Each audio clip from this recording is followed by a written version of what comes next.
Muy buenas tardes a las vecinas, vecinos que nos acompañan esta tarde, estudiantes, colegas, profesionales de la salud que están presentes para escucharnos en este ciclo de charlas que partió el día de ayer, ¿cierto? Titulado Alergias, la maldita primavera, desde la fisiopatología al tratamiento farmacológico. Hoy nos acompaña el doctor Enrique Guzmán Gutiérrez. Él es tecnólogo médico de la Universidad de Concepción, magíster en bioquímica clínica e inmunología también de la misma casa de estudios y doctor en ciencias biológicas con mención en ciencias fisiológicas de la Pontificia Universidad Católica de Chile.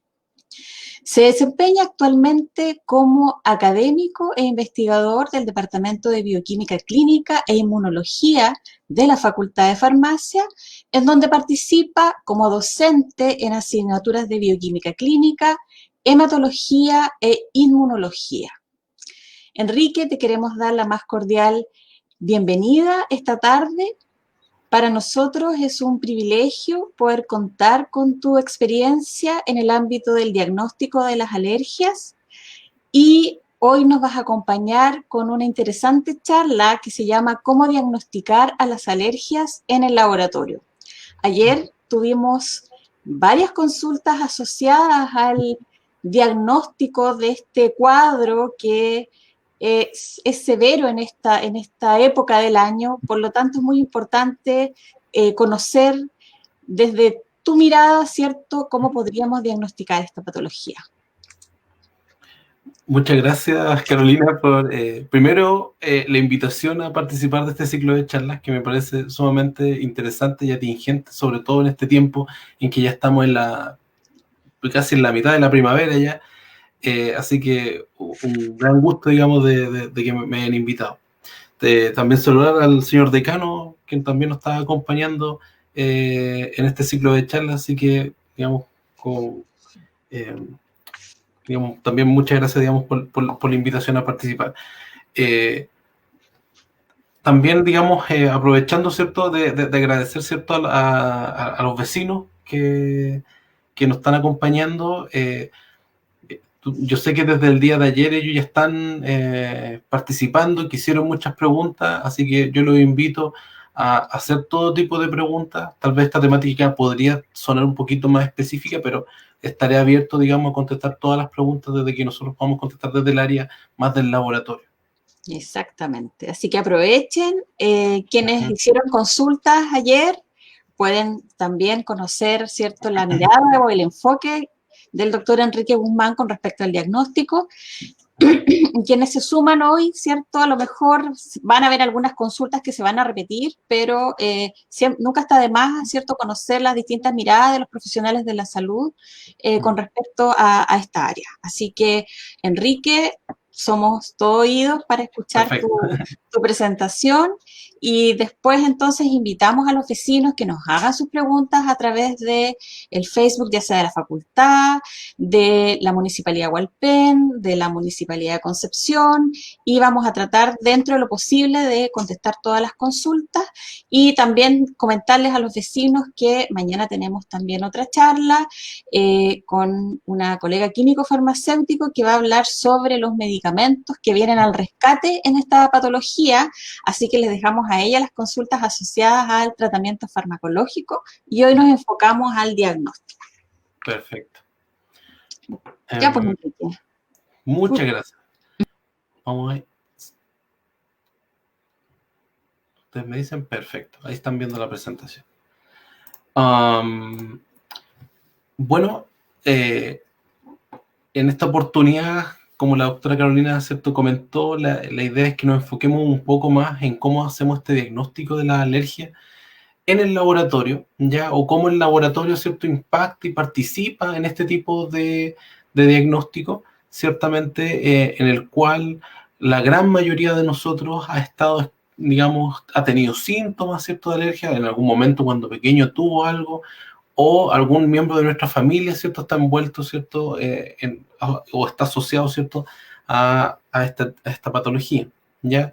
que lamentablemente, ¿cierto?, afecta a muchas personas, y una de las grandes características es que esto está muy asociado, ¿cierto?, a los ambientes urbanizados, es decir, ya que nosotros vivimos, ¿cierto?, en lugares, en ciudades, ¿cierto?, y hay un ambiente que tiene la ciudad, ¿cierto?, y obviamente características propias de vivir en una ciudad que permiten ambientalmente y favorecen, ¿cierto?, el inicio de estas patologías, ¿ya? Obviamente, la llegada de la primavera es lo más notorio para la gran mayoría, ¿cierto?, de los que sufren alergia, ¿ya? Entonces voy tal vez a recordar algunas cosas que el doctor Hidalgo él lo comentó el día de ayer, ¿ya? Solamente para que son conceptos que se van a ir manteniendo en este ciclo de charlas, porque es parte, digamos, de los conceptos clásicos. La alergia, ¿cierto?, va a ser la expresión clínica, es decir, la manifestación, ¿cierto?, de el estornudo, ¿cierto?, de la rinitis, ¿cierto?, el aumento de moco, ¿cierto?, si tenemos dermatitis, ¿cierto?, del enrojecimiento, ¿cierto?, de la piel, ¿cierto?, o si esto puede afectar, ¿cierto?, a nivel ocular, ¿cierto?, tenemos, ¿cierto?, el picor, ¿cierto?, a nivel digamos, de los ojos, la sensación generalmente que uno lo puede incluso confundir, ¿cierto?, con un resfrío, ¿ya? Mientras que la atopía viene siendo, ¿cierto?, la condición, ¿cierto?, de la persona, la tendencia o la predisposición a desarrollar, ¿cierto?, la alergia, y que estas están mediadas principalmente, como el doctor Hidalgo lo comentó, a través de una molécula, ¿ya?, que nosotros podemos medir en el laboratorio, que es la IgE, que esa es su sigla, que en el nombre, digamos, que corresponde es inmunoglobulina E, ¿ya?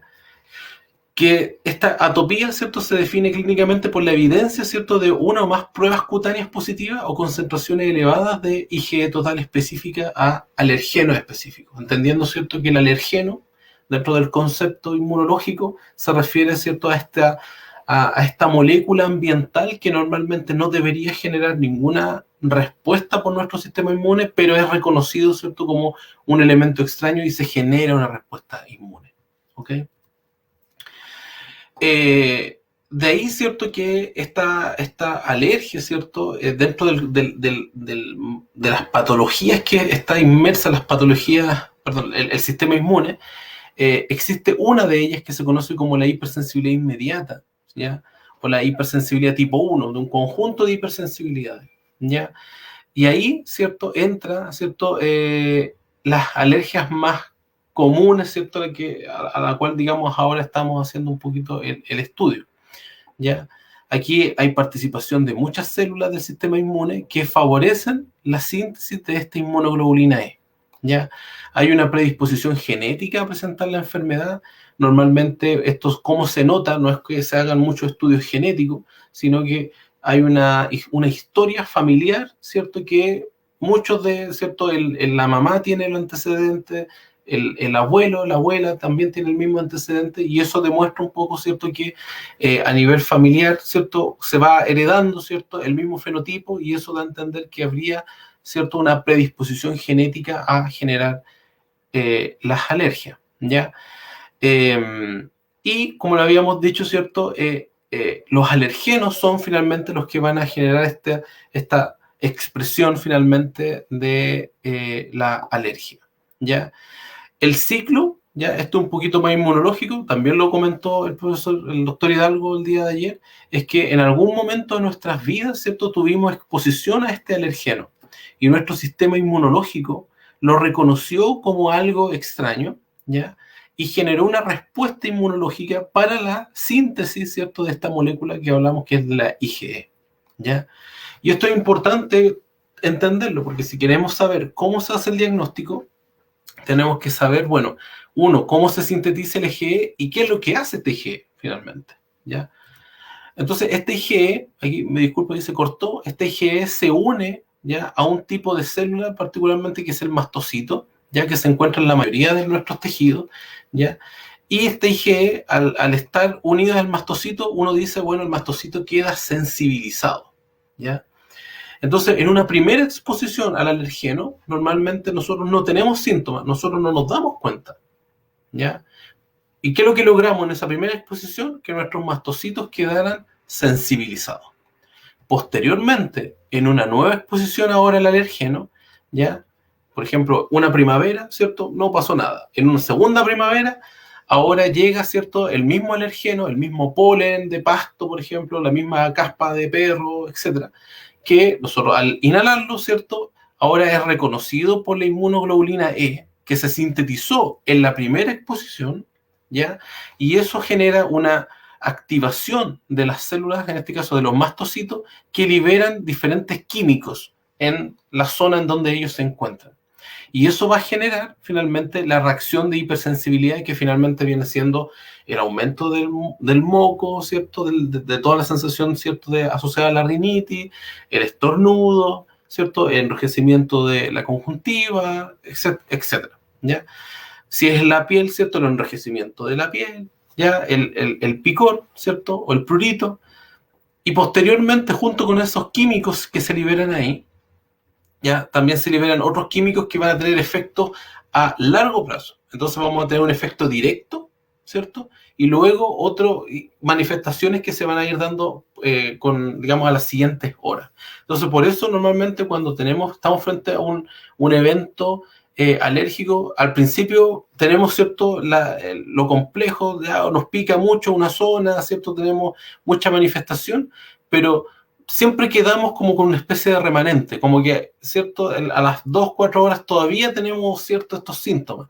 Y eso está dado porque los mediadores químicos que se liberan en estas células, unos son de acción inmediata, en el momento, y otras que tienen efectos posteriores a las 2, 4 horas después, ¿ya? Ahora, el diagnóstico de la alergia, entonces lo vamos a basar en estas cosas que están ocurriendo, ¿ya? En qué es lo que pasa con la IgE, ¿cierto? ¿Qué pasa finalmente con estas células, si se activan o no, etcétera? Junto con la historia clínica. Como el doctor Hidalgo lo comentó, la historia clínica es sumamente importante para poder hacer el diagnóstico y, como él también lo dijo, los clínicos, ¿cierto?, con mayor experiencia no necesitan hacer muchas pruebas para poder hacer el diagnóstico de alergia, ¿ya? La historia clínica per se es suficiente como para manifestarlo. Sin embargo, hay ciertas condiciones, ¿cierto?, que podría estar más enmascarado y ahí es necesario ir a buscar y saber qué potencialmente o cuál es el alergeno que está generando finalmente la manifestación atópica. Y para eso entran las dos categorías, digamos, que permiten, adicionales que permiten el diagnóstico. Las pruebas in vivo, es decir, las pruebas que se le hacen directamente en la persona, ¿ya? Y las pruebas in vitro que se obtienen, ¿cierto?, a partir de una muestra de sangre, ¿cierto? Y esta se va al laboratorio para poder posteriormente procesarlo y hacer las mediciones, digamos, a nivel de laboratorio. Por eso se entiende que in vitro, ¿cierto?, no fuera de la persona, ¿ya? Entonces, dentro de las técnicas in vivo, dentro de las más tradicionales son las pruebas cutáneas, ¿ya? Antiguamente se utilizaban otro tipo de técnicas que son las técnicas de provocación, que ahora ya no son tan comunes, pero que de alguna manera la prueba de provocación uno la manifiesta, ¿cierto? Y lo relata el clínico. Entonces, cuando yo digo, por ejemplo, yo fui a Lenga, ¿cierto? Por ejemplo, y estando ahí nos comimos una empanadita, qué sé yo, ¿cierto? De machas con queso y empecé ¿cierto? Con una reacción alérgica. Entonces, ese antecedente, ¿cierto? Ya nos da luces, ¿cierto? De qué es lo que hay. Y probablemente, ¿cierto? El estar en contacto, ¿cierto? En este caso, por ejemplo, con las machas, ¿cierto? Generó la reacción alérgica y por lo tanto ahí tenemos, ¿cierto? Detrás de eso una provocación generada, ¿cierto? Por el consumo de este alergeno que estaba en este tipo de alimentos. Entonces eso ya nos entrega un detalle. Sin embargo, uno podría hacer pruebas de provocación directamente si yo tengo el alergeno, ¿cierto? De la macha, por decirlo de manera purificada, y yo se lo entregara a un paciente, yo podría evaluar, ¿cierto?, cómo ésta responde. Sin embargo, eso está un poquito más ahora circunscrito a lo que se conocen como las pruebas cutáneas, ¿ya? Y dentro de las pruebas cutáneas, perdón, existen varios tipos, del cual el más conocido, ¿cierto?, es el prick test, que es el intraepidérmico, que se puede realizar a cualquier edad, desde recién nacidos hasta los ancianos, ¿ya? Y como lo dijo el doctor, ¿cierto? Hay mucho, sobre todo en la parte de los niños, el problema está en que podría, ¿cierto?, no ser tan evidente, ¿cierto?, el test. Entonces podría darnos falsos negativos. Es decir, vamos a decir, nosotros no es alérgico, siendo que en verdad sí es alérgico, pero la prueba no fue capaz de detectarlo, ¿ya? Eh, Sin embargo, el prick test tiene algunas contraindicaciones, ¿cierto? Obviamente, como este es un test que se hace en la piel, obviamente si la persona genera reacciones muy severas va a ser complicado hacerlo, ¿ya? Porque inmediatamente nos va a enmascarar eventualmente lo que estamos viendo o podríamos generar una consecuencia, otro daño, ¿cierto? No esperado para el paciente, ¿ya? Y obviamente si el paciente tiene alguna afección en la piel previa, lo ideal, ¿cierto?, es no realizar este test, ¿ya? Seguramente los que han tenido la oportunidad de hacerse este test, ¿ya? O lo han visto, tengo unas imágenes posteriormente, ¿cierto? Han visto que normalmente se hace en el antebrazo, también se puede hacer en la espalda, ¿ya? Y se marcan ciertos lugares en donde se van a ir colocando las gotitas de los diferentes alergenos que se van a utilizar, ¿ya? Se coloca, ¿cierto?, esta gota de cada extracto, ¿ya? Y una de las cosas importantes, que aunque uno no lo crea, es la presencia de unos controles, ¿ya? Que desde el punto de vista de la gente que está haciendo un test como esto, una prueba, tiene que cumplirse, ¿cierto? Que yo tengo que tener al menos un control positivo y un control negativo. Un control positivo se entiende que va a ser que si yo, lo que vaya a ocurrir ahí tiene que darme positivo. Entonces, si estoy haciendo un pre-test, ¿cierto? Un test cutáneo, debería darme, ¿cierto?, positivo. Y tiene que haber algo, ¿cierto?, una reacción para ese test. Y mientras que para el control negativo, ¿cierto?, no debería haber, ¿cierto?, ninguna reacción. El control positivo corresponde a la histamina, que es uno de los mediadores químicos que es liberado ya por el mastocito, ¿ya? Y por lo tanto, como el mastocito libera histamina y genera la reacción alérgica, si yo uso histamina directamente, voy a tener una reacción positiva, ¿ya? Mientras que el control negativo corresponde más al suero en donde viene el extracto del alergeno. Por lo tanto, no es solamente una solución, ¿cierto?, en donde no debería haber cierta reacción. Si hubiera reacción con el control negativo, obviamente va a invalidar todo el resto del test, ¿ya? Acá se hace pasar una lanceta, ¿cierto?, a través de cada gota, ¿cierto?, en un ángulo de 45 grados, ¿cierto? Y luego se esperan 15 minutos, ¿cierto?, para luego medir el tamaño de la pápula, ¿cierto? Acá está un poco lo que se ve como en el prick test, ¿cierto? Tenemos una lanceta, hay una gotita, ¿cierto?, que está en el antebrazo y que está marcado y se sabe qué es lo que va en cada una de las posiciones, ¿cierto? Y esto debería generar una reacción, ¿cierto? Y aquí lo que uno tiene que hacer es medir, ¿cierto?, este tamaño, ¿ya?, de la pápula o del abón, dependiendo ahí de la terminología, más digamos, y esta medición del diámetro es lo que se va a correlacionar, ¿cierto?, con la presencia, ¿cierto?, o el diagnóstico, ¿cierto?, del test in vivo, ¿cierto?, para decir si está positivo o está negativo para cada uno de los alergenos. Ya, aquí hay una imagen, ¿cierto? Aquí está la lanceta, ¿cierto? Y aquí se pusieron primero las gotitas, ¿cierto?, para los diferentes alergenos, ¿cierto? Y luego con la lanceta, ¿cierto?, de manera intradérmica, ¿cierto?, ingresa el alergeno.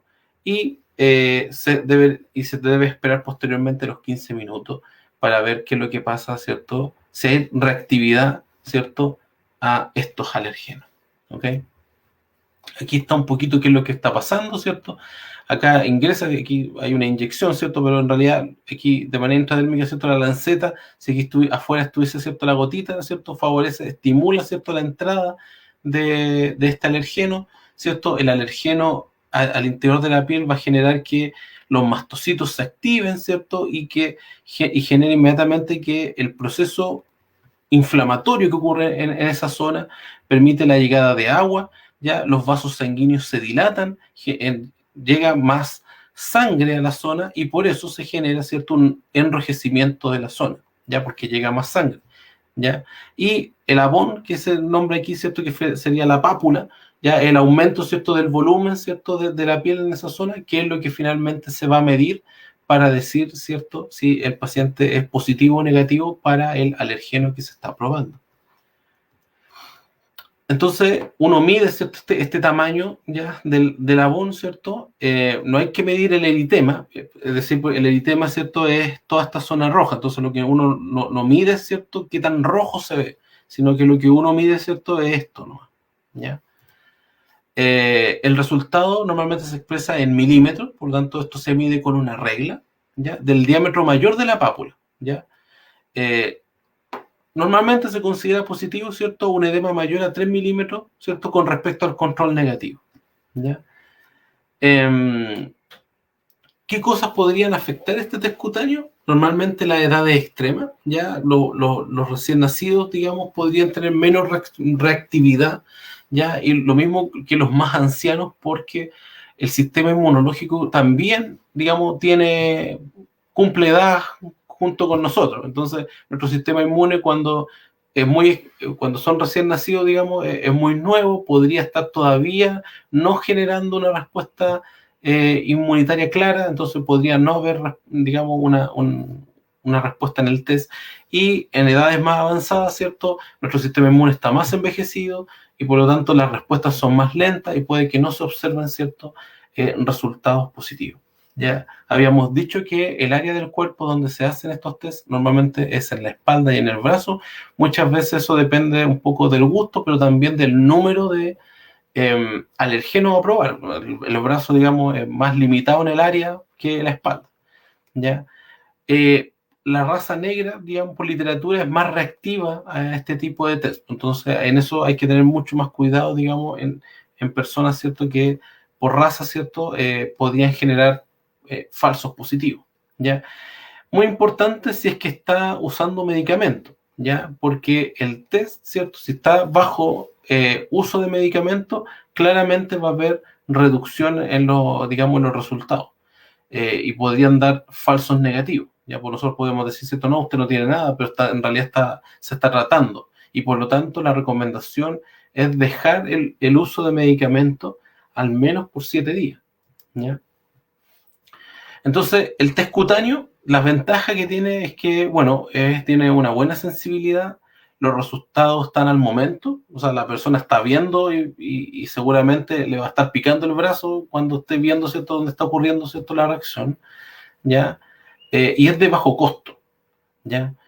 ¿Cuál es la desventaja, ¿cierto?, del test cutáneo, ¿cierto? Es que yo debo suspender los medicamentos y por lo tanto esa suspensión de medicamentos va a acarrear conmigo a que yo pueda tener, eh, normalmente las personas que están padeciendo alergia, obviamente no lo están pasando o sin medicamentos lo van a pasar relativamente mal. Por lo tanto, él tiene esa desventaja que va a tener que aguantarse unos días, ¿cierto?, con todos los síntomas asociados a la alergia y que obviamente no son de mucho gusto para los pacientes.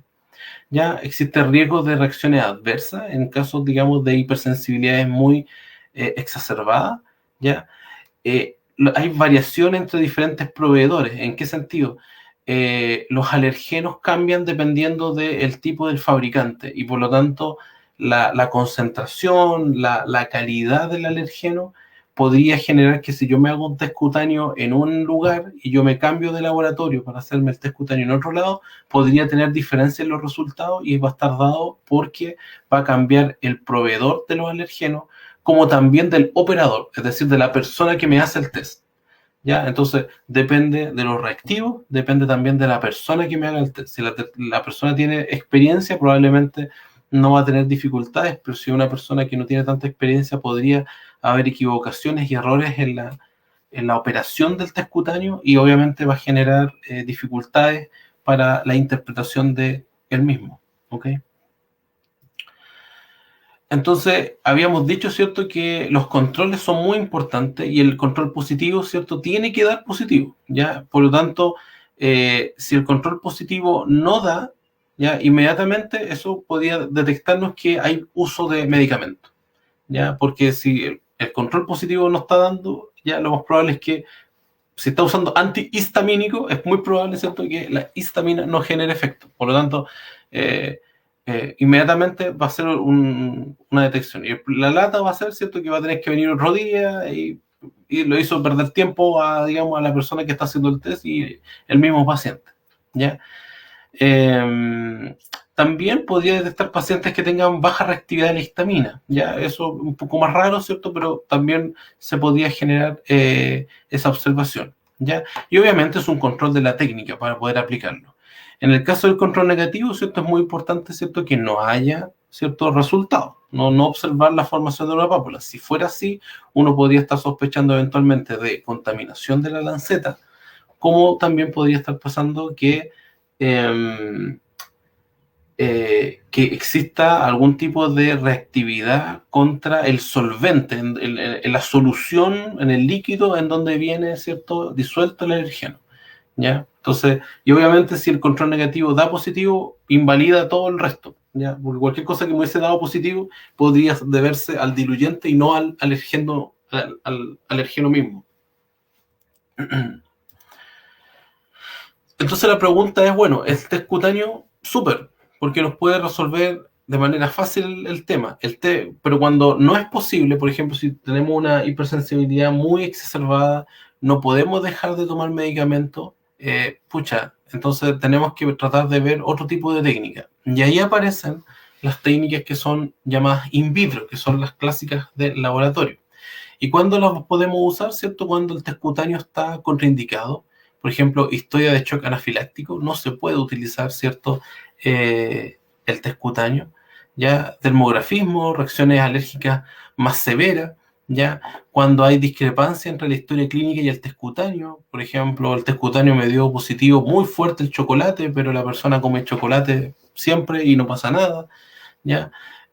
Cuando hay confirmación, ¿cierto?, para iniciar una inmunoterapia, entonces no se puede porque tendría que dejar la inmunoterapia, entonces no es muy recomendado, ¿ya? Cuando el diagnóstico, ¿cierto?, es lactante y niño, se vuelve más complejo porque no hay reactividad, entonces las técnicas in vitro podrían ser una alternativa, ¿ya? Algunas alergias un poco más específicas en donde no hay extractos directamente, entonces ahí uno podría probar, ¿cierto?, por ejemplo, extracto, ¿cierto?, o alergia asociada a la picadura de insectos, o sospecha de alergia de alimentos, por ejemplo. Entonces, ahora, ¿cuáles son las ventajas que van a tener estas pruebas in vitro? Bueno, es que son cuantitativas, por lo tanto nos van a entregar un número, ¿ya? No son tan sí o no como la prueba, el test, ¿cierto? El prick test, que nos va a decir, ¿cierto? Es cualitativo, sí, ¿cierto?, es positivo o es negativo. Esto es más cuantitativo, me va a entregar un número y a través de ese número yo puedo generar interpretación del resultado, ¿ya? No hay riesgo, el único riesgo de las pruebas in vitro es la toma de muestra. Entonces ahí obviamente las dificultades van a estar dependiendo de cada paciente, ¿cierto? Porque un paciente pediátrico, un recién nacido, un niño, tiene la dificultad que las tomas de muestras son más complejas, tanto porque obviamente el niño no quiere que lo pinchen, como también las venas son más pequeñas, entonces ahí se podría generar un riesgo, pero ese es un riesgo bajo en comparación, ¿cierto?, a que tenga una reacción, ¿cierto?, de hipersensibilidad, ¿cierto?, que podría llevarlo a la urgencia, ¿ya? Aquí no hay interferencia de fármacos, ¿ya? Porque al tomar la prueba in vitro, ¿cierto?, acá nos vamos a ir al laboratorio y sacamos de lado, ¿cierto?, la parte más fisiológica que está asociado al uso de fármacos, ¿ya? No es necesaria la presencia del paciente, o sea, al paciente le tomamos la muestra y que se vaya para la casa, ¿cierto?, y espere el resultado en su hogar, ¿ya? Las muestras pueden guardarse por periodos prolongados, ¿ya? Yo puedo guardarlo, ¿cierto?, y no necesariamente hacer el test inmediatamente, o si es necesario hacer otra o alguna repetición, podemos hacerlo con la misma muestra, ¿ya? Y se pueden testear simultáneamente múltiples alergenos, o sea, yo podemos probar todo lo que, digamos, en este caso, el clínico quisiera. Obviamente, como ayer comentaba el doctor Hidalgo, lo importante es que ojalá no se vaya a medir el panel completo, sino que sea mucho más específico y de acuerdo a la clínica, ¿cierto?, que alergenos potencialmente se quieran estudiar.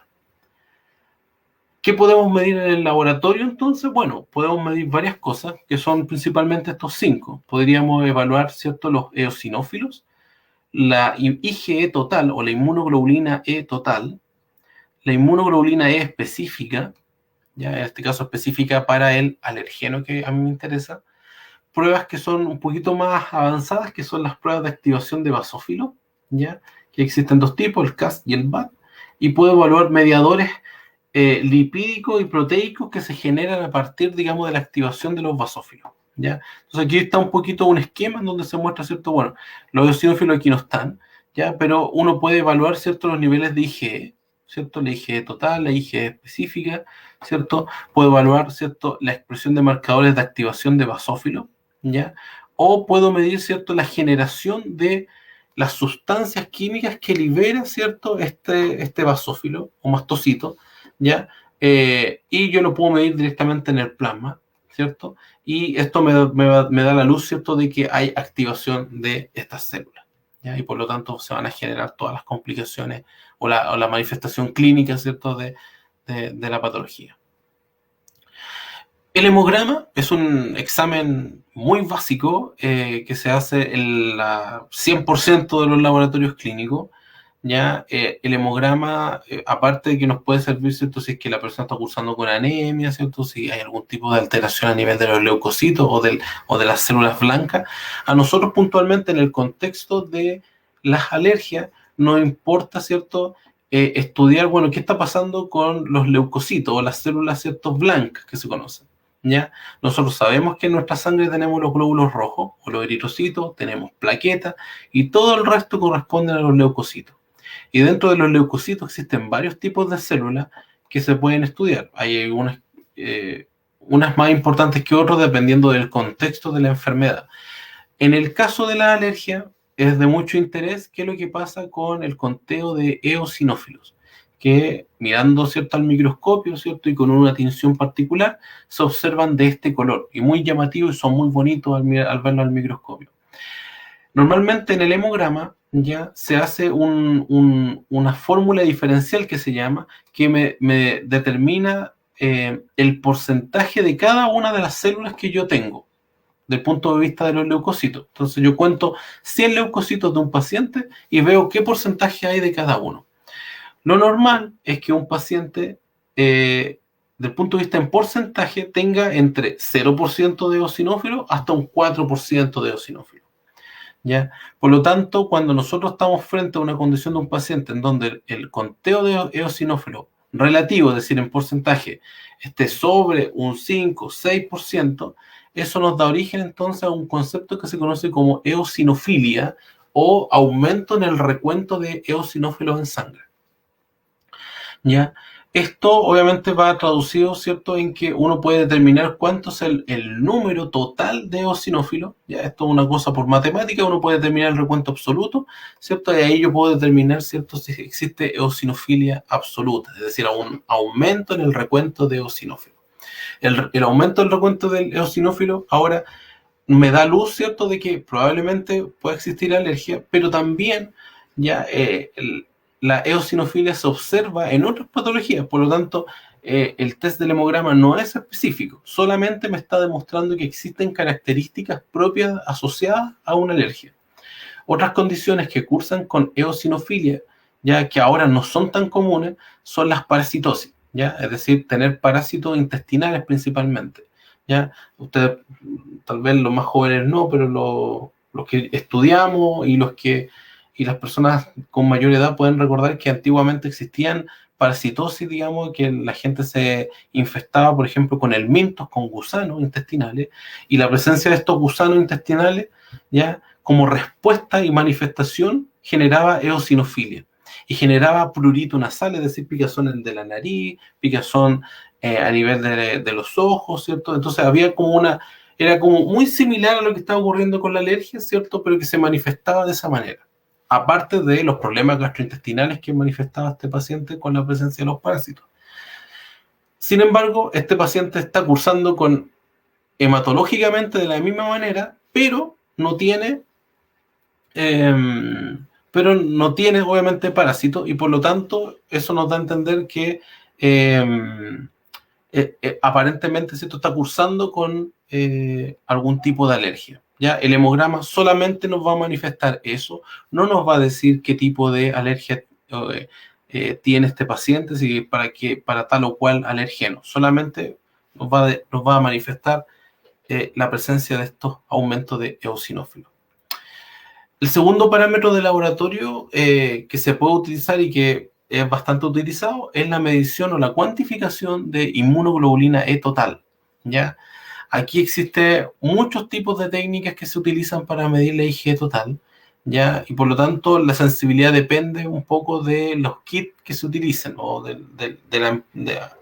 a quien le compre el laboratorio finalmente para hacer la medición, ¿ya? Lo más importante es que niveles normales de IgE total no descartan la alergia, ¿ya? Y niveles altos se asocian, ¿cierto?, con mayor riesgo de alergia. Entonces, si yo me cuantifico los niveles de IgE total, tener sobre los niveles de referencia, puede que yo no esté manifestando, ¿cierto?, alergia, pero sí me va a dar, ¿cierto?, luz de que esta persona es muy probable que pueda desarrollar una alergia, ¿ya? En recién nacidos y en lactantes que tengan altos niveles de IgE, ¿cierto?, total, es un factor que predictivo, ¿cierto?, de que va a poder desarrollar alergia en el futuro, ¿ya? Sin embargo, ya hace harto tiempo, pero después esto evolucionó, ¿cierto? Y aparece nuestro tercer parámetro, que es la IgE o la inmunoglobulina E específica, ya que de alguna manera nos viene un poco a resolver y cuando tenemos claridad de qué potencialmente alergeno es el que podría estar generando la enfermedad en un paciente, nosotros podemos pedir la IgE específica para tal cosa. Entonces, en ese contexto, por ejemplo, aquí se pone un ejemplo, ustedes pueden ver que aquí la IgE total para este ejemplo está dentro del valor de referencia. Entonces uno podría decir, bueno, la IgE total está normal, pero cuando uno ve la IgE específica, por ejemplo, para los pastos, tiene este valor. Y aquí lo interesante es que la IgE específica tiene un valor importante cuando el porcentaje que uno tiene de IgE específica, si yo tomo 7,5 y lo divido por la IgE total, ya, y lo multiplico por 100, por ejemplo, si este me da más de un 20%, entonces estamos diciendo que de toda la IgE total, ¿cierto?, más del 20%, ¿cierto?, corresponde específicamente a la inmunoglobulina contra el pasto. Y de ahí toma relevancia clínica ya la medición de esa IgE específica, porque ahora yo lo puedo correlacionar directamente, digamos, potencialmente con lo que está manifestando el paciente. De ahí lo importante de la medición de la IgE específica. Ahora, lo ideal es que uno mida IgE específica con IgE total, porque si mide solo IgE específica, podría no necesariamente tener una interpretación correcta de qué es lo que está pasando con el paciente. Porque si yo tengo una IgE total ahora mucho mayor, ¿cierto? Este porcentaje va a reducirse y por lo tanto voy a tener que la IgE específica para pastos no sea tan relevante cuando la IgE total sea muy alta, por ejemplo. Ahora, ¿cómo nosotros podemos medir la IgE específica? Existen varios métodos, los métodos son principalmente inmunológicos. Aquí, digamos, para la gente que no es experta, digamos, esto puede verse un poquito raro, pero lo importante es que se utiliza una superficie que pueden ser esferas como una superficie plana, dependiendo del tipo de técnica, en donde esta superficie tiene unido el alergeno, ¿ya? Y este alergeno, que en este caso aquí dice extracto de comida, solamente para el ejemplo, ¿cierto? Cuando yo lo expongo al plasma del paciente, el plasma del paciente tiene la IgE específica y esta IgE específica se va a unir específicamente, ¿cierto?, a su alergeno, ¿ya? Y luego, ¿cierto?, de esta unión, ¿cierto?, yo voy a tener posteriormente la unión, ¿cierto?, de una inmunoglobulina marcada fluorescente que me va a permitir a mí poder revelarlo finalmente, ¿ya? Tal vez aquí son diferentes tipos de marcas, ¿ya?, que se utilizan, que se basan en lo mismo, en el uso, ¿cierto?, de una superficie, ¿cierto?, que está unido al alergeno, ¿cierto?, y posteriormente el uso de otro anticuerpo que está unido, ¿cierto?, con una enzima que va a generar un producto coloreado que se puede medir, o alguna sonda fluorescente que después se puede medir, ¿ya? De tal manera que lo que uno mide puede ser medir la generación de luz, generación de fluorescencia, o puede generar un producto coloreado que se puede medir en el laboratorio. Y de esa manera nosotros podemos entregar un número finalmente de cuánto es lo que hay de esa IgE específica para cada paciente, ¿ya? Pero lo importante es que desde el punto de vista del laboratorio, ¿cierto?, se utiliza una matriz que tiene el alergeno, ¿cierto?, que se quiere buscar y por lo tanto medimos, ¿cierto?, cuánta IgE específica se une a ese alergeno particular, ¿ya? En este camino, ¿cierto?, de los alergenos, ¿ya?, tenemos que hay muchos tipos de alergenos, ¿ya? Esto ha evolucionado con los años, obviamente. Al principio se usaban extractos, por ejemplo, crudos y que no estaban estandarizados. Por ejemplo, extractos, por decirte, de, no sé, de pera. Entonces se moría la pera, se hacía un extracto de pera y eso, por ejemplo, lo probábamos. ¿Ya? Después esto evolucionó a extractos más estandarizados, ¿cierto? A purificaciones de fuentes o sea, purificaciones de fuente natural, alergenos recombinantes generados por biología molecular, ¿cierto?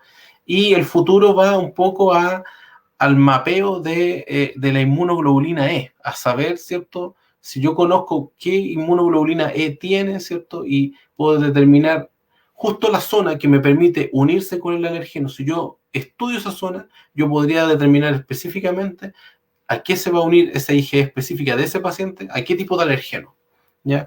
Entonces, es un poco lo que se ve para el futuro, en relación, ¿cierto?, a la determinación de alergeno, ¿ya? El otro grupo de ensayos que se pueden hacer en el laboratorio está la activación de basófilos. Ya dijimos que el basófilo y el mastocito bueno, vienen de la misma familia, digamos, de células, ¿ya? Y si yo lo pongo, yo estimulo estas células obtenidas desde el paciente, yo puedo medir lo que secretan, ¿ya? Entonces, por ejemplo, si yo tengo un basófilo de una persona y yo lo pongo, por ejemplo, por decirlo, al alergeno del extracto de perro, por decir algo, ¿ya? ¿Cierto? Si está sensibilizado con inmunoglobulina E, ¿cierto? Me debería generar, ¿cierto?, una respuesta, una secreción de moléculas que yo las puedo medir. O aparecen algunos marcadores específicos de las células en su membrana que yo también lo puedo cuantificar. Entonces, si el basófilo se activa, entonces inmediatamente a mí me hace luz y me da a entender entonces que ese paciente, ¿cierto?, tiene células que reaccionan frente a ese alergeno, ¿ya? Uno de ellos es el CAS, ¿cierto?, que es el test de estimulación de antígeno celular, que se usa para la determinación, ¿cierto?, de alergia o pseudoalergia a medicamentos, alergia a colorantes, por ejemplo, y a preservantes, que eso es más raro, pero hay gente que tiene alergia, por ejemplo, a los preservantes de los jugos, por ejemplo, ¿ya? Entonces, en estos casos, ¿cierto?, se obtienen los leucocitos, particularmente los basófilos del paciente, se estimulan, digamos, con el alergeno que yo pretendo estudiar, ¿cierto?, con otras condiciones, ¿ya? Y se le agrega, y yo determino la presencia de leucotrienos, que es un químico que libera el basófilo, y que me dice, ¿cierto?, que se activó frente, ¿cierto?, a este alergeno, ¿ya? Otros más evolucionados que se hacen a través de una técnica que se conoce como citometría de flujo, también me permiten evaluar la activación de los basófilos, y yo lo que veo aquí o determino es la presencia de este marcador, ¿ya? Esto es muy específico del laboratorio, pero lo que me demuestra finalmente es que si este marcador está, el basófilo se activa frente al alergeno, ¿ya? Tomo los basófilos desde la muestra del paciente, ¿cierto? Los expongo a este alergeno, se activan y yo los cuantifico, ¿ya? Entonces, por ejemplo, aquí están evaluando un paciente, por ejemplo, en donde se tomaron basófilos de un paciente y se mezclaron con una dosis de 1/4, ¿ya?, de omeprazol, por ejemplo. Y ustedes pueden ver que, por ejemplo, se evaluó qué tal se activaron estos basófilos. Y se activó solo un 6,8%, y cuando el omeprazol, por ejemplo, estaba en una dilución 1:2, aumentó fuertemente la activación de basófilos. Entonces uno puede decir, bueno, estos basófilos, por ejemplo, se activan frente al omeprazol, y eso me permitiría a mí decir, entonces, bueno, este paciente, ¿cierto?, puede generar, ¿cierto?, alergia, en este caso, a medicamento, ¿cierto?, para el omeprazol, por ejemplo. Y finalmente, uno puede hacer la cuantificación de los mediadores que yo les decía del basófilo, en donde está la histamina, los leucotrienos, las triptasas, que son, ¿cierto?, elementos químicos que libera finalmente el mastocito, y yo los puedo medir directamente en el plasma, y son indicadores, ¿cierto?, de que hay manifestación de la alergia, ¿ya? Y solo para terminar con esto, en donde tenemos una imagen en donde se muestra un poco todo el camino que yo les había comentado. El alergeno llega, ¿cierto?, a nuestro sistema inmune lo reconoce como algo extraño y genera una respuesta inmune frente a este alergeno que genera aumento de la inmunoglobulina E. Esta inmunoglobulina E sensibiliza a los mastocitos, ¿ya? Y posteriormente, en una nueva exposición, ¿cierto?, este alergeno se va a unir a la inmunoglobulina E de estos mastocitos y va a generar la liberación de mediadores que van a generar todas las manifestaciones clínicas, ¿cierto?, que nosotros ya conocemos. Entonces aquí en paralelo uno puede ver, bueno, cuando aparecen las manifestaciones clínicas, estamos viendo los test de provocación. Uno puede medir los mediadores, ¿cierto?, como la histamina, los leucotrienos, por ejemplo, y estoy evaluando los diferentes moléculas que son liberados a través del basófilo. Puedo evaluar con los test de activación celular, el CAS o el BAT, me permiten a mí determinar qué tan activos son estas células, ¿cierto?, frente a algunos alergenos que yo quiera medir. Puedo medir, ¿cierto?, los niveles de inmunoglobulina E, tanto la inmunoglobulina E total como la inmunoglobulina E específica, ¿ya? Y hay otros test más rebuscados, digamos, que no son tan comunes, por ejemplo, que yo puedo evaluar la activación del linfocito, ¿cierto?, incluso determinar alergenos directamente que podían estar en circulación, ¿ya? Y con todo ese camino, digamos, uno tiene como el amplio espectro, ¿cierto?, de todos los parámetros que uno podría medir, ¿cierto?, en un paciente y determinar, ¿cierto?, a través del laboratorio, ¿cierto?, a qué tipo de alergeno genera finalmente la enfermedad atópica. ¿Ok? Y con eso termino. Así que le agradezco la paciencia, ¿cierto?, y la oportunidad de presentar esta información, y obviamente estoy abierto, digamos, a todas las consultas. Muchas gracias, Enrique, por tu presentación. Bastante interesante. Me pudiste aclarar algunas cosas que también tengo.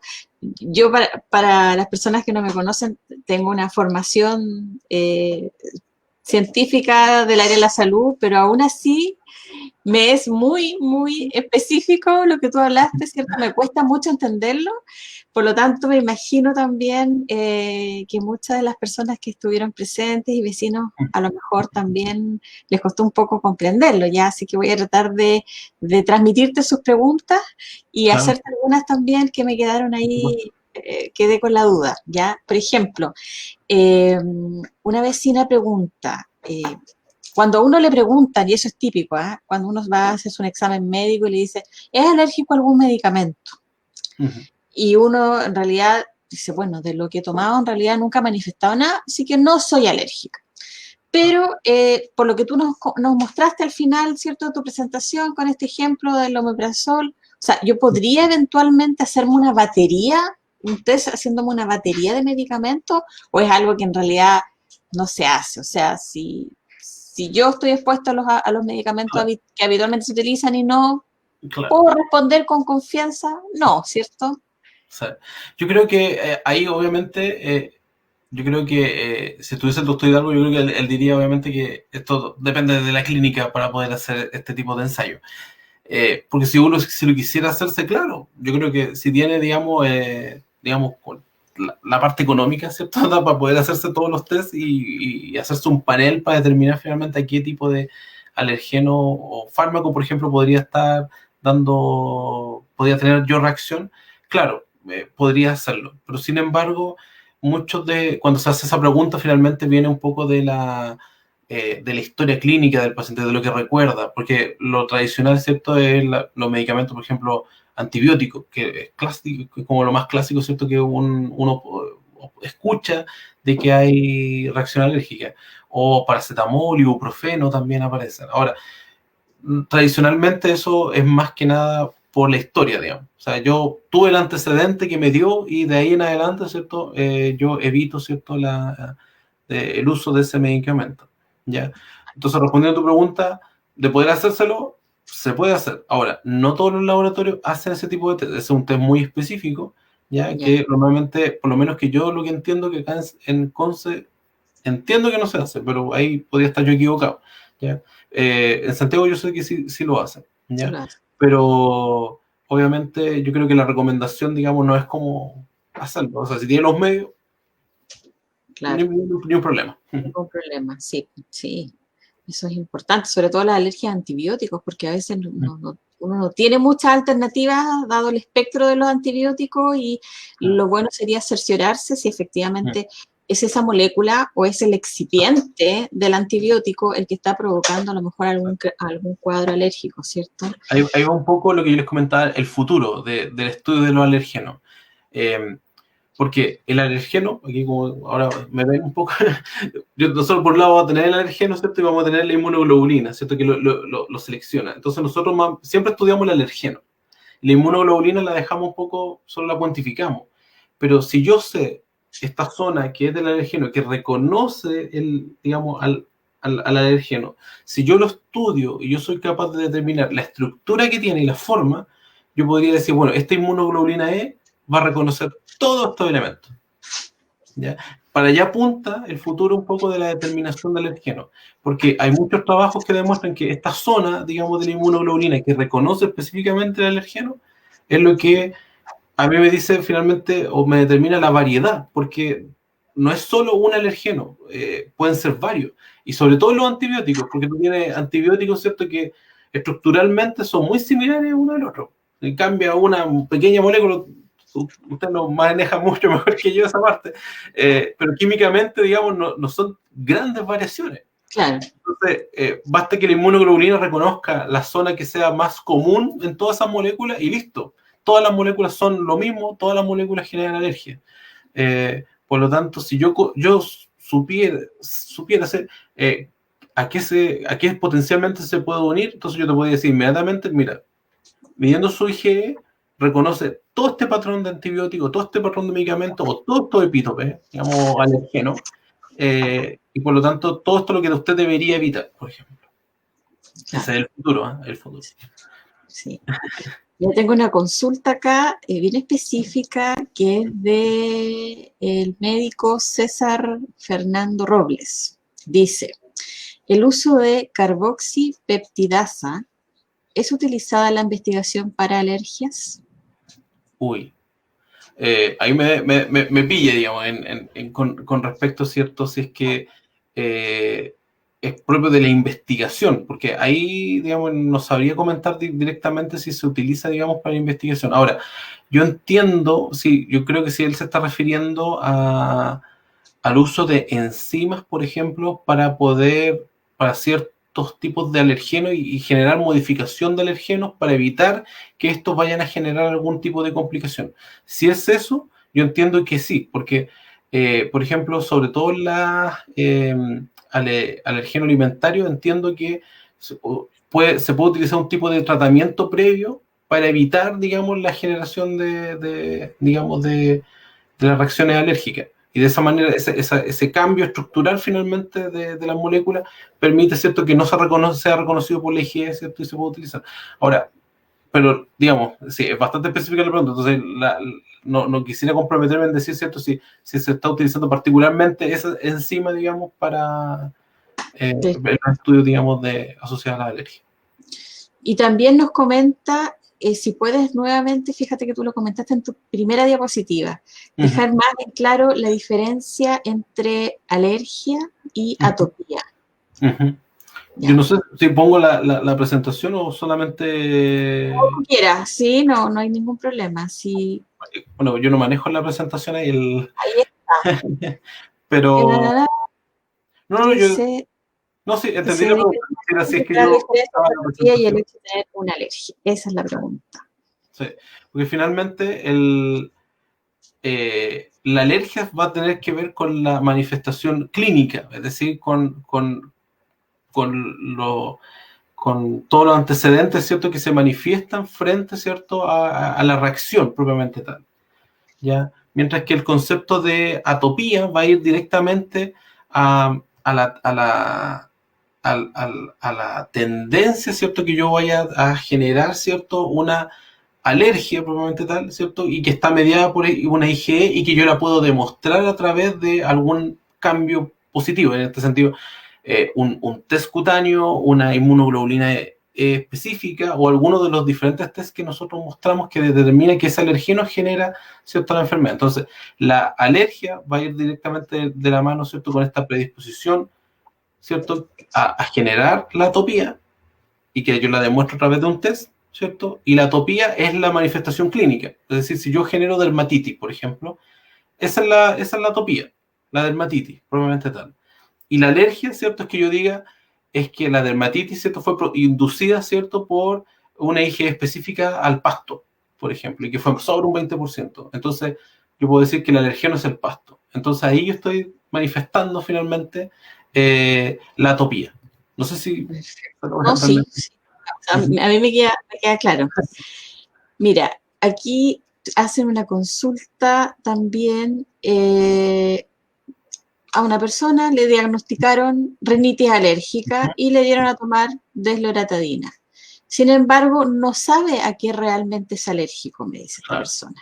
Entonces dice, para realizarse un test cutáneo, ¿necesita ir a un inmunólogo? ¿Puede ir uno a hacerse un test a un laboratorio X, los valores? Es una buena pregunta esa. Es una buena pregunta, no sé si puedes tú contestarla, porque en general... Sí, entiendo el contexto, porque normalmente pasa mucho que uno cuando empieza a investigar un poco más, ¿cierto? Uno igual quiere, ojalá, irse a estudiarse uno mismo, ¿ya? Lamentablemente todos los códigos FONASA, digamos, y todo lo que se hace en laboratorio clínico requiere de una orden médica, ¿ya? O sea, si quieres si tienes FONASA o tienes ISAPRE, si no cuentas con una orden de exámenes, en el peor de los casos no te lo hacen o te lo van a cobrar particular. ¿Ya? Vale. Ahora, si tú, y obviamente si te lo cobran particular y no está la orden nuevamente, la ISAPRE no te lo va a devolver ni nadie, ni tampoco los seguros. Entonces al final ahí corre un poco solo. O sea, primero que el laboratorio quiere hacértelo, segundo te va a cobrar, digamos, con tuti, digamos, ¿ya? Y el costo depende un poco del panel, ¿ya? Yo no manejo muy bien los costos exactos, digamos, porque depende, digamos, porque por FONASA creo que es un poco relativo, en algunos depende del nivel de FONASA, pero estamos hablando más o menos entre 30 a 50 mil pesos, y hay algunos que son un poco más caros, ya dependiendo, ¿cierto? Si es que yo estoy agregando los paneles, si digo, un panel para alergenos aéreos, si son para alimentarios, el número de alergenos aumenta y por lo tanto ahí el costo va a ir subiendo, ¿ya? Ahora, si mi cobertura es mayor, ¿cierto? Si tuviese ISAPRE, digamos, podría cubrir un poco más los gastos, pero estamos hablando de ese nivel, más o menos, entre 30 y 50 mil pesos APP. Claro. O sea, yo creo que a lo mejor podría pedir una hora a algún médico para que le dé la orden y de esa manera tratar de salir de la duda y ver qué le gatilla la alergia, pese a que ayer el doctor Hidalgo mencionaba que la mayoría de las alergias acá en la zona por lo menos se debían a los ácaros. Exactamente. Entonces ahí depende, porque aquí a veces igual a uno le gusta por curiosidad. Uno que está en el laboratorio tiene como la facilidad un poco de decir, bueno, veamos a ver qué sale cuando está uno ahí. Pero para la gente, digamos, que está afuera es más difícil y ahí obviamente lo ideal es que tengan la orden. Ahora, si algo que realmente, la pregunta tal vez que habría que hacerse es que realmente es relevante, digamos, saberlo. Si es que, digamos, si es estacional, lo puedo manejar, por ejemplo, ahí me meto ahí con lo que hablar mañana, tal vez, sí, digamos. Sí, pero, si yo lo puedo manejar con desloratadina, es estacional, 3 meses, o sea, lo puedo mantener, digamos. Ahora, lo otro se vuelve más un tema de curiosidad, digamos, saber, bueno, qué realmente qué es lo que... Pero lo que tú decías, es cierto, que lo que dijo el doctor Hidalgo ayer, finalmente uno se va por epidemiología. Bueno, ¿qué es lo más frecuente? Los ácaros, digamos, o en este caso, el excremento de los ácaros es lo que genera finalmente la... Así que, como comentaba por ahí también una vecina, decía, a lo mejor lo más importante es hacer un buen aseo en la casa y puede ser, como decía ayer el doctor Hidalgo, ventilar bien las casas, cambiar la ropa, las sábanas semanalmente, las almohadas también, venden unas fundas de almohadas especiales para los niños que son alérgicos. Entonces, a lo mejor tomar esas pequeñas acciones que no significan tanto, pero que pueden reducir a esta gente que es el que más podría causar o desencadenar los cuadros alérgicos acá en nuestra zona, ¿cierto? Exacto. Me consultan acá también si las alergias se pueden desarrollar después de adulto. Dije, los niños son los alérgicos, pero la consulta acá es después de adulto. Sí. Tú sabiendo todo este mecanismo molecular, la respuesta es sí. La respuesta es sí, porque, a ver, algo comentó el doctor Hidalgo que no le dio mucha énfasis, lo comentó bien cortito por tiempo tal vez, que está la marcha alérgica. ¿Ya? La marcha alérgica, en algún momento todos tenemos como de base, o la gran mayoría tendría de base, una predisposición a generar una alergia. Por lo tanto, nosotros vamos en un camino hacia el asma bronquial. Ese es como el destino de la mayoría. Es como cuando, disculpando, digamos, que me va a salir un poco del contexto, cuando uno habla, por ejemplo, de que todos potencialmente podemos ser diabéticos tipo 2. ¿Ya? Todos tenemos, digamos, por una predisposición, vivimos en una ciudad, ambientalmente, todo nos favorece para eso. Entonces, depende de nuestras cosas, digamos, que hagamos, vamos a evitar llegar a la diabetes tipo 2. Acá pasa lo mismo. Entonces, que alguien pueda manifestar una alergia ya en el camino sí se puede dar. ¿Ya? Entonces, obviamente esto va a depender del ambiente. Si yo no, por ejemplo, yo conozco un caso de un amigo que nunca había comido comida tailandesa, era acá de Conce, se fue a Santiago a vivir y como allá, digamos, no sé, había, en ese momento estaba el boom, digamos, comida tailandesa, qué rico, con mezcla entre maní con la comida y otras cosas, boom. Y ahí apareció la manifestación, digamos, clínica. Entonces, ahí se dio cuenta, ¿cierto? Que no sabe específicamente, pero claramente dejó de lado todo lo que era la comida Thai, porque manifestaba finalmente la enfermedad. Entonces, él antes de eso no tenía la manifestación alérgica, pero él ya teniendo casi 30 años, ahora sí se le manifestó. Entonces, no necesariamente puede aparecer, siempre, nunca van a aparecer, perdón, desde la niñez, sino que pueden aparecer, digamos, en cualquier momento, cuando se den las condiciones ambientales para que aparezca. Perfecto, perfecto. Aquí también preguntan algo asociado al ambiente. ¿Los sistemas de filtración de aire podrían ser parte de las acciones preventivas? Yo creo Claro que que de sí, todas claro maneras, que sí, ¿cierto? claro que sí. Efectivamente. Ojo que depende, porque si mi alergeno es alimentario, Claro, en ese sentido, ahí no me va a servir mucho, digamos, ¿ya? Pero sí, en algunos, en los que sea cierto aéreo, sí, que es donde hay un grupo importante, digamos, de personas que tienen alergia para ese tipo de alergenos, y ahí sí. De hecho, hay unos equipos que comercialmente, desconozco el valor, ¿cierto?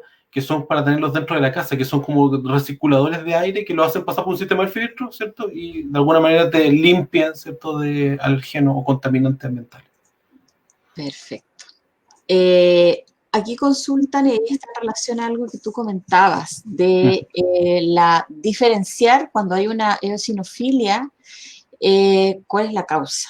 Yo creo que a lo mejor mucha gente quedó un poco preocupada cuando hablaste de los parásitos. O sea, diferenciar, dice, eosinofilia causada por alergia versus causada por parásitos. ¿Aumentarán más los eosinófilos bajo una de las dos condiciones o solo diferenciar sintomatología? No sé, si me duele el estómago, si estoy bajando de peso o qué sé yo, a lo mejor Claro. ahí habría que sospechar, ¿cierto? Es que, bueno, de hecho, los eosinófilos, tal vez, no, yo creo que el doctor no lo comentó ayer, pero todo esto de la alergia viene en parte porque nuestro sistema inmune está preparado para defendernos de bacterias, de los virus y de parásitos. Nosotros vivíamos, hace 30 años y para atrás, vivíamos infestados, digamos, de diferentes tipos de parásitos. Ya tanto gusanos intestinales, vivíamos de sarna, había piojos, y eso era parte, digamos, del diario vivir nuestro. Entonces, nosotros estábamos preparados, nuestro sistema inmune está preparado para eso. Pero en algún momento el saneamiento ambiental mejoró. La salud pública llegó, digamos, en la mayoría de los países, por lo menos nosotros podíamos estar dentro de los países, ¿cierto? Como estamos en vías de desarrollo, ¿cierto? Podemos decir que el saneamiento ambiental está súper bueno y por lo tanto ya es muy baja probabilidad de que estemos sufriendo de parasitosis. Sin embargo, existen parásitos aún que por el mal manejo de algunos vegetales, que son principalmente alimentos que están contaminados con heces o fecas, ¿ya? Sobre todo en lugares, ¿cierto? Que hay cultivos, digamos, no son cultivos urbanos, pero son cultivos en donde el uso del agua puede estar un poco contaminada, ¿cierto? Y al no lavar los vegetales o no lavarlo con cloro, por ejemplo, genera, ¿cierto? Que el consumo y aparece el parásito. Ahora, para que la eosinofilia no diferencia entre parasitosis y no diferencia entre alergia. Entonces ahí entra la clínica al tiro. Porque si hay eosinofilia solamente y yo no tengo, y tengo un prurito nasal, claro, ahí van a empezar, epidemiológicamente es más probable que sea una alergia. ¿Por qué? Porque parásitos ya no hay. Si se les da tratamiento y esto sigue y se sigue manteniendo, entonces lo más probable es que le pidan un test que es el clásico parasitológico seriado de deposición, que es el examen por excelencia para evaluar si es que hay algún tipo de parásito. Porque actualmente, si es que hay parásitos intestinales, nuestros parásitos normalmente son unicelulares, son microscópicos, no son parásitos, no son gusanos. Es como muy raro que alguien llegue actualmente con tenias, por ejemplo, o con gusanos redondos, bueno, ya es raro. Entonces, un poco, digamos, pasa por la epidemiología. Entonces, la respuesta sería la eosinofilia no diferencia. Y ahí entra un poco la clínica y la epidemiología. Entonces, si alguien tiene sospecha, digamos, de alguna afección por parásito, uno debería ya empezar con la clínica. Por ejemplo, todos los parásitos hacen ciclos y en esos ciclos tenemos gastroenteritis, que son 1, 2, 3 días y desaparecen. Y después puede pasar una semana y vuelve. 2, 3 días que estoy con gastroenteritis, que no estamos hablando de dolor abdominal fuerte. Algunos pacientes sí los tienen. Otros es como, tengo una molestia, leve molestia, pero pasa, pero se va repitiendo en el tiempo. Esos ciclos, digamos, es como para poner sospecha, ¿cierto?, de que estamos frente a algún tipo de parasitosis celular.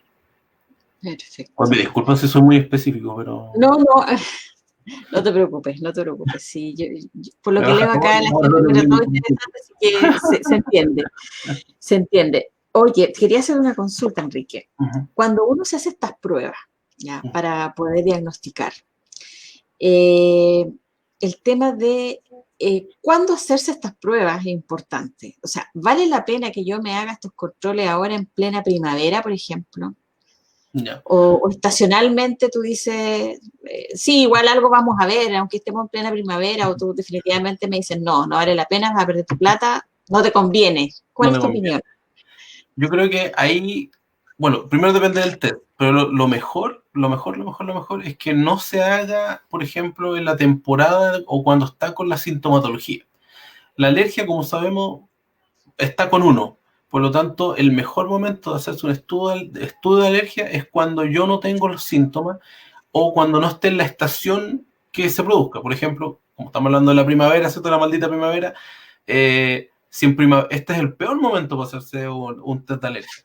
¿Por qué? Porque lo más probable es que yo tenga, digamos, exacerbado mi sistema inmune frente a estos alergenos. Entonces, si me voy a hacer un prick test, por ejemplo, lo más probable es que tenga una reacción muy fuerte y puede generar una invalidación del test. Entonces, al final, es más complejo. Entonces, lo mejor sería que si quiere hacer un estudio de alergia, puede guardar la orden si se la dan ahora, digamos, y la puede usar más adelante para el verano o más cercano al otoño. Y ahí es el mejor momento como para hacerse un test, digamos, un test cutáneo. Ya que ahora, digamos, si está con todos los síntomas, además lo otro tiene que dejar los medicamentos, entonces va a tener la incomodidad de hay que aguantarse un tiempo todos los síntomas propios de la alergia. Entonces, lo más recomendado es que se aguante un poquito, espere, por ejemplo, que llegue marzo, abril, y ahí se va a hacer los test cutáneos. Ahora, si le dan la IG específica, bueno, eso se lo puede hacer ahora, sin problema. Eso, porque como es in vitro y no se ve afectado por medicamentos, entonces no pasa nada, ¿ya? Pero si se va a hacer un test cutáneo, aguante un poquito. Harto medicamento por ahora, ¿no? No voy a nombrar medicamentos, eso para mañana. Eso es para mañana, sí. Hay algunas preguntas de medicamento ahí que no quiero nombrar porque son para mañana. Y a la señora le digo desloratadina. Solamente le respondo eso. Yo sé a quién va la pregunta, pero no voy a tocar ese tema. Te quiero consultar tu opinión crítica. ¿In vivo o in vitro? Por ejemplo, un niño de 10 años que en realidad no tiene problema con sacarse sangre, ¿ya? O tú me vas a decir depende, porque si con todo lo que tú me presentaste, yo diría No, yo prefiero in vitro. O sea, prefiero, si yo digo, no sé, quiero saber si me hace mal la leche, hoy nos pasamos de alergia a adaptación, nos pasamos a alergia a alimentos de repente, pero bueno, son preguntas que la gente tiene y que uno también tiene. No sé, si yo digo, pucha, me está haciendo mal la leche, creo yo, ¿qué conviene más al final? ¿Hacerme una IG específica? ¿Cuál es tu opinión? Porque, ¿qué Claro, es tendría que, que ¿qué otra cosa tendría que hacerme para ver ver si soy alérgica a la leche? Ahora, tú hablaste de los prick test, pero no sé si en test de parche, un parche impregnado, soy súper ignorante en el tema, entonces me gustaría ahí que tú me dijeras más o menos qué se recomienda y en qué consistiría el test de parche, por ejemplo. claro, lo que pasa es que ahí depende un poco lo que pasa es que aquí ya nos metemos como en el mundillo de la alergia, que no depende de inmunoglobulina E, ya, y que ya empezamos con el amplio espectro de lo que entendemos por alergia, ¿ya?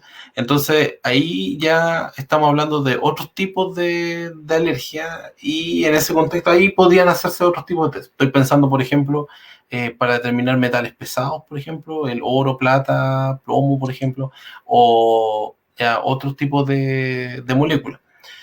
Tu primera pregunta, disculpa, fue, ya, sí, ¿de qué Sí, depende sí, yo tengo a un in vivo y niño in le damos, mejor, cuál será mejor? Finalmente, todo esto un poco depende. Hay que pensar que la tentación, yo creo, para los que somos papás, es que el in vitro debería ser menos complicación para el niño, ¿cierto? Porque así se llevan la muestra al laboratorio, el laboratorio se encarga y después nos dirá qué pasó. Sin embargo, hay que recordar la ventaja que tiene el test cutáneo, porque ahí estamos viendo la manifestación clínica, ¿cierto? Porque estamos viendo el aumento del volumen en el brazo de nuestro niño y estamos viendo qué es lo que está pasando. Por lo tanto, tiene esa ventaja de que ahí y es de una resolución bastante rápida. Porque ¿cuál es el problema de la IG específica? Que si tú no tienes claro qué es lo que es, vas a tener que hacerte un panel súper grande y existe la probabilidad de que te dé todo negativo. Y te quedes igual. Ahora, no estoy diciendo que en el prick test te va a dar algo positivo. También puede ser que te dé todo negativo también. Pero es más probable, digamos, de que puedas encontrar algo, porque ahí existen mezclas también. Entonces hay una extractos de alergeno que no son específicos, son, por ejemplo, extractos de pólenes. Entonces son como un conjunto de pólenes. Entonces, por último, tú ya sabes que si te da positivo ahí, tienes todo un listado de pólenes que alguno de esos será, y después yo podría ir por IG específica a verlo esos, ¿te fijas? Entonces, depende de cuánto es lo que yo sé, de qué tipo de alergeno es el que está involucrado. Entonces, no quiero que mojarme el potito y decir si finalmente sí, cuál de los dos. Yo creo que va a depender del contexto nomás. Ya. Y te voy a hacer la última pregunta porque hay otras dos asociadas a medicamentos que las podemos dejar para mañana. Pero acá, mira, de César Robles, dice, en clínica, pero no sé si es bioquímica clínica o farmacia clínica, no sé qué clínica es, los profes nos enseñan que la triptasa se usa para el diagnóstico retrospectivo de la anafilaxia. Que aquí será, por ejemplo. Así que, no sé si tú, esta pregunta es de bioquímica clínica, de clínica, farmacia clínica. Claro, yo creo que ahí, bueno, no lo sé. Claro, lo que pasa que yo creo que ahí se está refiriendo particularmente a los mediadores que se pueden medir, ¿ya? Y en ese contexto, ¿cierto? Depende del contexto. O sea, sí, podría usarse, ¿cierto? En algunos contextos de anafilaxia, pero también hay, como esto no es específico, la medición, digamos, de los mediadores. Entonces, como son tantos elementos, uno podría estar, digamos, igual asociado a otro tipo, digamos, de manifestación. Entonces, no. mmm, Se puede usar para eso, sí, pero no, yo creo que depende de un contexto. O sea, no es solo eso, sino que también depende de otras mediciones como para tener claridad de, bueno, esto, digamos, nos va a permitir y va a ser un marcador más específico para tal situación. Entonces, ahí tal vez yo no estoy tan claro específicamente digamos, de la medición. Entonces, prefiero no Claro. no me Sí, yo teme más. igual tengo la duda ahí de que a qué clínica se refiere. Estamos hablando de clínica médica, clínica bioquímica, clínica de farmacia, clínica, ahí también tengo la duda. Bien, yo creo que hemos contestado todas las preguntas de diagnóstico Ujú. que estaban en este chat. Las preguntas que son más asociadas a fármacos, invitamos a Simona y a Soledad a que se unan mañana con nosotros, ¿ya? Porque tenemos otra charla también. Pero antes de presentar la charla que se viene mañana, Enrique, doctor Guzmán, quiero felicitarlo por su charla, por la explicación, por tratar de aterrizar estos conceptos que son de repente tan específicos y a que a nosotros nos cuesta hablar en un lenguaje que sea más claro, más sencillo, porque el objetivo no es complicar a la población, sino que todo lo contrario, el objetivo es que las personas cada vez vayan entendiendo más, cada vez, no sé, si eventualmente alguien le dice, no, vamos a tener que repetir el test porque salió malo. Bueno, la persona que entienda que a lo mejor salió malo porque el control positivo, como mencionabas tú, no le dio positivo y salió pillada, que no le había suspendido a lo mejor los medicamentos, ¿cierto? Entonces, el que las personas cada vez vayan introduciéndose más en este lenguaje, ¿ya? Que es tan importante, sobre todo cuando uno es mamá o es papá y la verdad es que uno quiere entender lo que le está pasando al hijo y a veces uno no se atreve tanto a preguntar también con el profesional. Nos pasa a nosotros como farmacéuticos que van a la farmacia con la receta y nos dicen, ¿sabe qué? No entendí muy bien lo que tengo. ¿Usted me puede decir? Entonces, las personas tienen que atreverse a preguntar. Nosotros estamos muy contentos de tener, haber entregado esta información también a personas que van más allá de nuestra facultad. Ese es el objetivo de estos proyectos de vinculación y extensión con la comunidad. Así que, de todas maneras, nos queda mañana otra conferencia que la voy a comentar antes de dar el pase a un invitado que tenemos. La próxima charla del día de mañana, dentro de este contexto, va a ser impartida por la profesora Sigrid Meniken Cid. Ella es químico farmacéutico de la Universidad de Concepción, magíster en ciencias farmacéuticas, también de la Universidad de Concepción, y se desempeña en la Facultad de Farmacia, en el Departamento de Farmacia, como profesora asociada.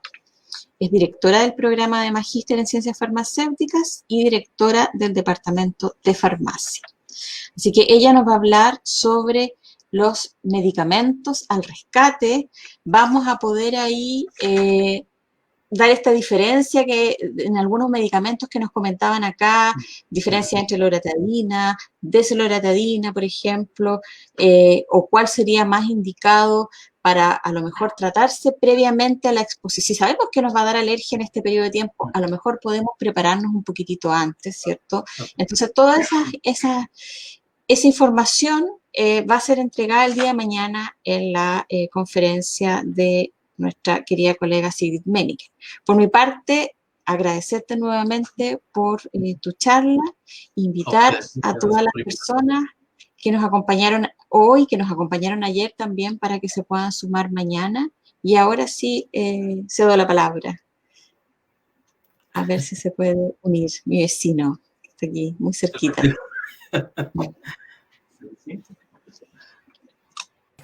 Ahora sí. Sí, no, simplemente sumarme a las felicitaciones a Enrique. Enrique es un académico muy joven, ¿verdad? Por lo menos mucho más joven que nosotros dos, y que se incorporó a nuestra facultad hace poco tiempo, ¿verdad? Sin embargo, la investigación que desarrolla, la docencia que desarrolla en el área, en este caso de la inmunología, y de este campo que hoy día presentamos, y desde ayer en realidad con este ciclo de charlas, ha sido, yo creo que súper interesante. Para mí, pese a que convivimos en la misma facultad, ¿verdad? Es primera vez que tengo oportunidad de escucharlo, y fue muy claro, pese a lo que decía Carolina, de que probablemente son temas muy específicos, ¿verdad? Con tópicos que a veces cuesta entender para alguien que no está familiarizado con el área de la salud, pero que hoy día se presentaron en un lenguaje que fue, digamos, al alcance de todas las personas que estaban presenciando esta charla. Así que muchas gracias por aceptar este desafío, por unirte a este proyecto, Enrique. Y como dice Carolina, invitarlos a que mañana presenciemos el último capítulo de esta serie de charlas, donde podremos dar respuesta a quienes nos han planteado a través del chat. Y veo todavía ahí hay algo de impaciencia porque hay preguntas que quedaron sin responder, pero que están relacionadas con medicamentos y que seguramente también mañana podremos transmitir a quien nos va a acompañar en la charla sobre medicamentos, precisamente al rescate, como se ha denominado la conferencia de mañana. Así que muchas gracias al público que está presente. Los invitamos a que se vuelvan a unir mañana en este mismo horario, que inviten a todas las personas que quieran también familiarizarse o conocer un poco más de los tratamientos para este tipo de cuadros. Y aquí estaremos entonces disponibles para, con el especialista, responder a sus consultas. Muchísimas gracias. Muchas gracias a todos. Muchas gracias. Chao, chao. Chao, chao. Chao, chao, chao.